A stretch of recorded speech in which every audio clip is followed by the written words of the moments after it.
Santorini, New York. If you ignore the horrendous amalgamation of two city names so that this will finally be the first Google search result, you will get into a quick yet fiendish game of area control, hand management, and uneasy cooperation. This is a 15 to 20 minute game that will be a hit for fans of the original and new players alike.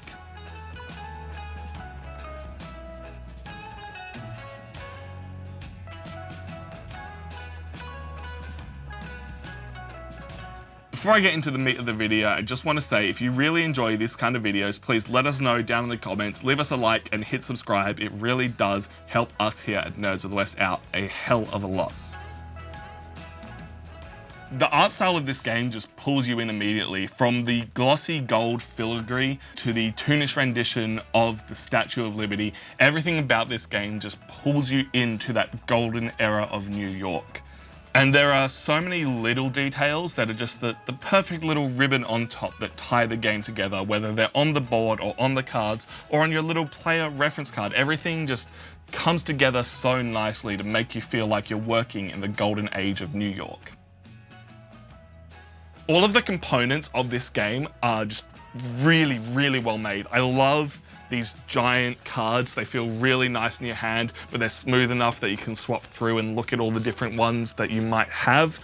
And then the 3D printed miniatures, really nice quality, really easy to move around with their really big heads, and cute Statue of Liberty is great. My favorite thing overall though is these huge skyscrapers. These look great, they feel great. It's amazing to just block off whole sections of map, and I love that they've included such iconic buildings like the Empire State or the Chrysler Building. It's just, I honestly can't get over how nice they are.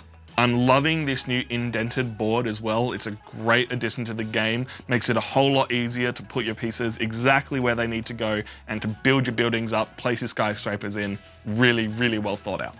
The biggest change from original Santorini is the new roll cards. Now, in original Santorini, everyone would move and build in the exact same way, but their individual god card would let them change how they might do that or change how they might win. Every single roll card has a different way that you move and build, so that when you choose a different roll card to play with, every game is going to feel different because the combos and strategies are going to change, adding a lot of replayability to this game. You can still win the game in the same way as you would original Santorini, by either being the last player standing because no one else can make legal moves, or by moving upwards to the top of a level 3 building. However, if you're moving upwards, you need to be in control of the Statue of Liberty. And I'll explain how you get in control of her in just a second, because there is also an additional win condition, because in every single game of Santorini, New York, you play with the Engineer card. The Engineer is what lets you put out these lovely golden buildings, and she can also let you win if you dome the top of a level 3 building, except this time, it's just a nice little apartment roof instead of a dome. To set up for each game, you choose a specialist who is going to help you control the board by moving other people's characters around, a builder who is going to give you an alternate building opportunity, and a mover who is going to help you move around the board more than just the normal one space at a time. And always include the Engineer. You grab their reference cards, place them up the top of the board where everyone can see them, and then you grab all cards of that type, shuffle them up, and deal 5 to each player. Setup time is incredibly quick. You then choose a first player, however you might want, and make sure that each player is on their assigned spots on the board. Every round, each player is going to play one card from their hand.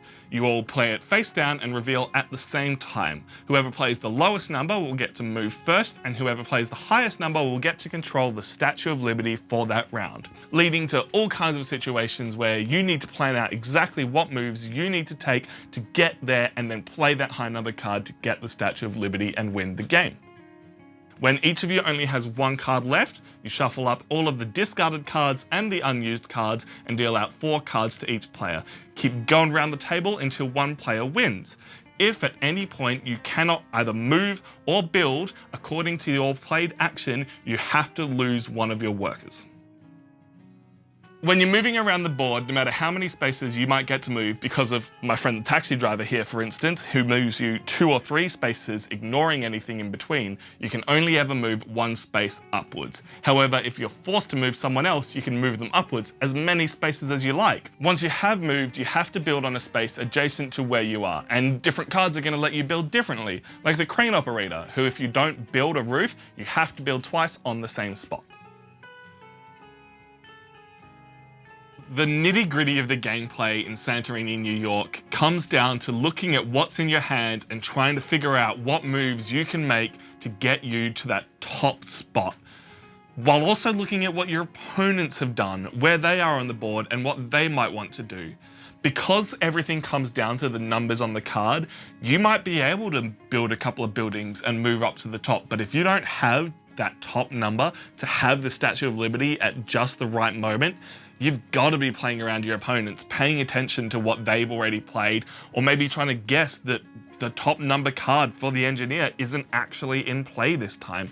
And I love that they've put those little dots along the left-hand side of the card so that you can see where you rank in relation for those cards. And on the reference card showing exactly what cards are coming out, and on the back of your own reference cards for every single type of card that is out there.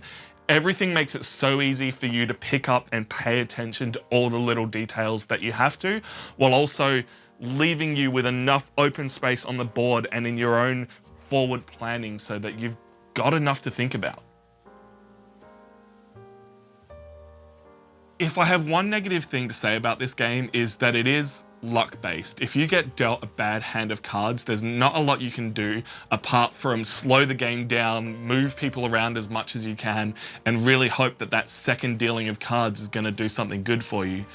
But I also kind of like that there is always options for you to take. You're not just out of the game because you got dealt a bad hand.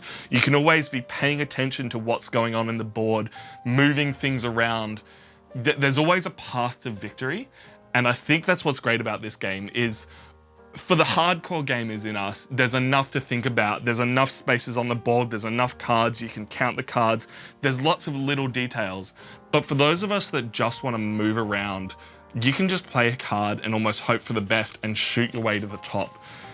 Because the game's quick enough to do that. The game takes 15 to 20 minutes to play. You're gonna have a good time the whole time because you're always thinking, you're always looking. But if you don't, you can change up the cards. You can go, I didn't like playing with the fashion designer. I didn't like moving people around and off their buildings and onto mine. Let's play with the subway operator instead. Let's play with the street vendor instead. Seeing how all the different combinations come together, it's honestly quite beautiful. I wouldn't say it's elegant. It's simple, it's nice, and it feels really good to play. While paying attention to all those things though, you can mostly see what people are going to be doing after a couple of plays, which means if you see someone building up, you can be fairly sure they've got a high number card and they're going to either be capping it with an engineer or moving up there in a couple of turns time, which means king making can be a bit of an issue. And I'm not against that, because in a game like this, you've got to be thinking about those situations where everyone is trying to win. So if everyone is going to be stopping you for the win, you need to play around that. And there's a evil beauty in pulling off two moves at the same time by building a building that both of your workers can get to. And it's just incredibly satisfying to be able to trick the whole table into thinking you're going to win on one side when actually you're capping off a building someone else built 3 turns ago.